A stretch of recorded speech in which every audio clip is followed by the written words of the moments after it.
见对方接受了这个报价，李亚林便趁热打铁说道：“这样，咱们签一个协议，我先付给你50%，也就是20万美金。你呢，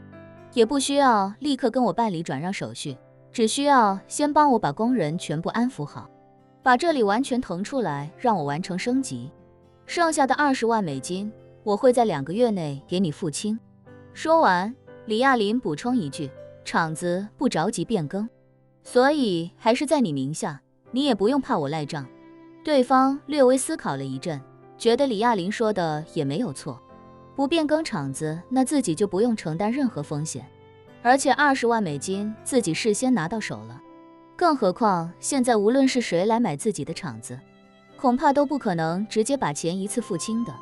碰上这种打算升级改造的还好说，要是碰到那种不打算升级，只打算就是现有硬件继续开张的，那反而会更麻烦，因为他们一定会对所有的设备进行评估，那些老旧设备多的是各种问题，到时候光是扯皮也得很长时间。于是他点点头，开口道：“只要你能保证剩下的资金在2个月内给到我，我就没有问题。”说着，他又道：“既然要签协议，那我们是不是也要把这条写进去？如果2个月之内我没有拿到剩下的20万，那是不是需要有个什么惩罚或者补偿？”李亚林十分爽快地说道：“可以啊，我们就你一个协议，把付款周期写进去。如果2个月之内我出了什么状况，没能把剩下的20万给到你，那这厂子就还归你。我给你的这20万美金，你只需要返还我10万就可以了，等于你白得10万美金。”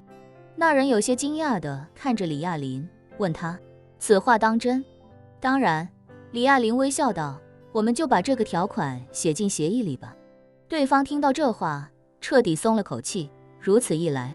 自己不但不用面临任何风险，反而还进退自如，简直完美。于是他十分爽快地说道：“没问题，就按你说的办。”言罢，他微微一笑，低声对李亚林说道：“其实你升级产线的时候，完全没必要给外面这些工人发工资，只要我今天告诉他们停工，他们就得乖乖滚回家里，过几天我告诉他们返工，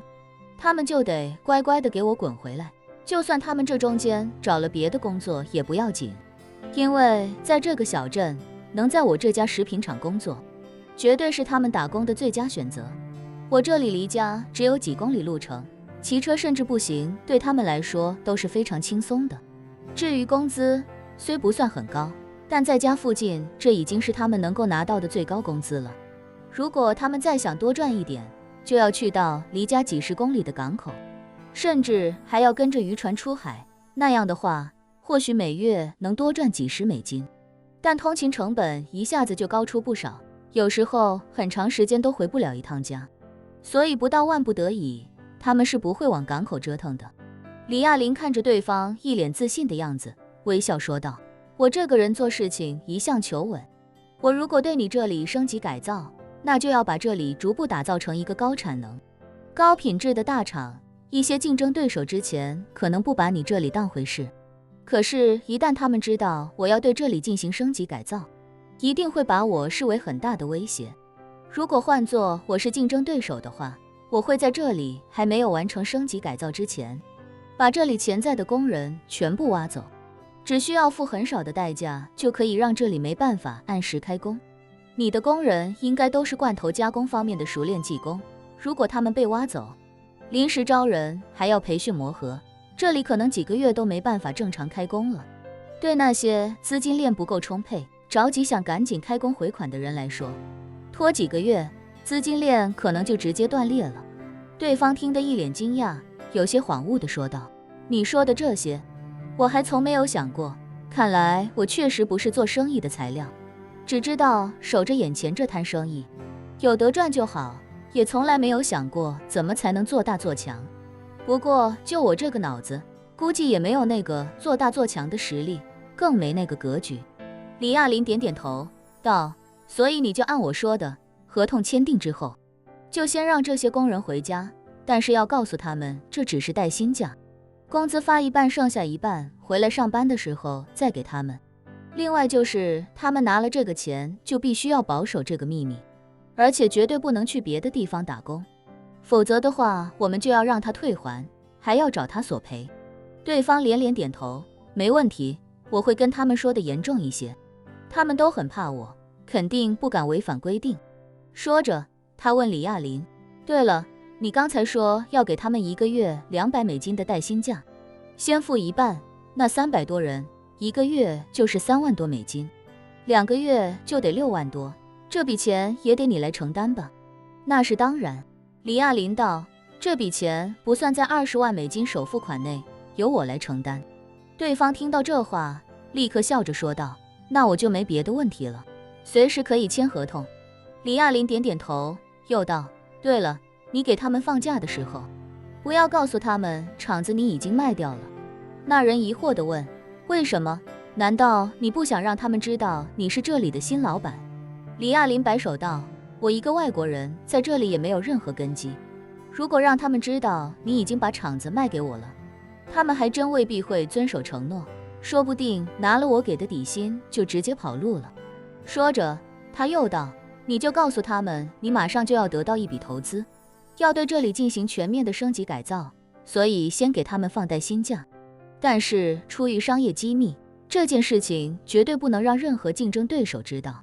所以他们必须齐心协力保守秘密，否则一旦你这里的经营出现问题，那他们的工作也会受到影响，而且他们也会继续忌惮你的威严，这样就更容易保守秘密了。李亚林觉得，如果在叶晨把人都送到这里之后，这里不被破清会发现，就必须要让这里的人保守秘密。对做了几十年刑侦的他来说，如果把人藏在这么个鸟不拉屎，甚至在地图上都很难找明白的地方，只要来的路上不留下线索，那破清会想找到这里来，恐怕只有地毯式搜索才有可能。这种小地方，人口流动性几乎为零，外来人口几乎为零，消息也极端闭塞，被聚焦的可能性极低，走漏风声的可能性也同样极低。如果这几百个民工人也能管住嘴巴，不要到处说，那就更加稳妥安全。所以要让这里停工，又不能让这些工人有情绪、闹事情、乱说话，那就给他们发一点工资，让他们感恩戴德的回家等开工。而且这里的工人除了生病之外，全年无休，想休假就没工资，休假休多了，还很可能会被老板开掉。如果能给他们带薪假期，让他们在家休假，唯一的要求是别泄露带薪休假的秘密，他们大概率会遵守。1个月只需要支付几万美金的成本，就可以把他们变成最忠诚的盟友，不但不敢来叨扰，还会恪守秘密，这钱花的实在值得。除此之外，李亚林之所以要跟老板约定2个月后不付尾款，厂子还归他，并且只需要退给自己10万美金，就是因为他本身就打算放这老板鸽子，因为他很清楚，一旦叶晨把人全部从这里转移出去，这地方自然就不会要了，无论在这里花了多少钱，都会直接放弃。可是如果自己把这地方完全买下来，然后在某一天之后忽然人去楼空，直接把几十万美金的厂子弃之不顾，一定会在当地引发很大的震动，说不定消息很快就会走漏出去，引起不必要的关注。虽然自己肯定是要跑路，但跑路后最好还是能让这个老板来继续接盘，那样一来，工厂继续运转，老板从头到尾都没换过，外人也就不会察觉到什么异常。所以如此条款的设定，就是要让老板成为一个时刻准备着的接盘侠，到时候自己忽然人间蒸发，他虽然很惊讶，但更多的是惊喜，因为他可以重新接回自己的厂子，并且得到10万美金补偿。虽说他理应再退自己10万美金，但自己到时候人间蒸发了，自然也不可能找他要，对这老板来说，就等于得了10万美金，又白捡了10万美金。由于条款规定，这其中的10万美金，这老板需要退还，而自己这个债权人却人间蒸发，所以这样一来，这老板就等于占了自己10万美金的便宜。到那个时候，他得了便宜的同时，心里肯定多少还有些提心吊胆，怕自己忽然回来找他要钱，甚至怕自己是出了什么意外，自己的家人会来找他要钱。一旦把他拖入这种忐忑的心理状态，他就一定会严格恪守秘密，不会对任何人说起这件事，闷声发了这笔不义之财。而这些员工到时候什么都不知道，他们只知道老板一开始想拉投资搞升级，后来这事黄了，但是黄了也不耽误大家拿工资，回来还像以前那么干就是。根本不可能知道这工厂曾经被人拿来中转破清会的死事。到那时，工厂继续复工，所有人都会当之前的事情没发生过，老板也会死守这个秘密，更不会有人知道这里曾经被自己拿来另有他用，中转过几千名死士，一切也就能够顺利的瞒天过海。李亚林坚信，这个世界上最懂犯罪的人，不是最好的罪犯，而是最好的刑警。既然叶晨让自己来处理这件事情，那自己自然不会让破清会找到任何实质性的线索。